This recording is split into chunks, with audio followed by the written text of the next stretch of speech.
आहेत ते मतदान करायला आलेले आहेत ठाण्यातल्या एका मतदान केंद्रावर आणि त्यांचं स्वागत आहे ते ढोल ताशाच्या गजरात आहे ते केलं जात आहे। एक आगळा वेगळा उत्साह, एक आगळी वेगळी संकल्पना या मतदान केंद्रावर पाहायला मिळते। मला सांगा, एवढ्या थाटामाटात स्वागत केलं जात आहे, कसं वाटतंय? हा हिंदुस्थानचा आनंदोत्सव आहे। आज हिंदुस्थानचा जत्रा या आनंदोत्सवामध्ये सहभागी होण्यासाठी आमचे तमाम किसनगरवासी आज लाखोच्या संख्येने आज रस्त्यावरती उतरतील आणि मतदान या ठिकाणी करतील। क्या बात आहे। आपण इकडे एक महिला आहेत, कसं वाटतंय वाजत गाजत नेलं जातं? खूप छान वाटतंय। असं वाटतंय का लग्नाला वगैरे आलंय? हो हो असं वाटतंय।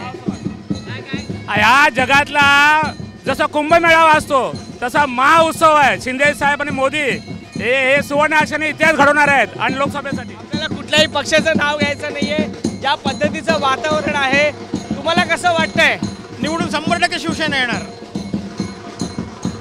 ज्या पद्धतीनं स्वागत केलं जात आहे ढोल ताशा वाजवत, असं कधी मतदानाला आलेलं काय? नाही, कधीच नाही आलेलो, पण चांगलं वाटतंय, आता व्यवस्थित वाटतंय। एक आनंदाचं वातावरण आहे इकडे, ढोल ताशाच्या गजरात एक आगळी वेगळी सखी मतदान केंद्र आहे ते उभारण्यात आलेलं आहे, फुगे लावण्यात आलेले आहे, झालर लावण्यात आलेली आहे आणि ढोल ताशाच्या गजरात मतदान राजाला मतदान केंद्रापर्यंत आणलं जात आहे। कॅमेरापर्सन रुपेश शिलासह वैभव परब, एबीपी माझा ठाणे। एबीपी माझा, उघडा डोळे बघा नीट।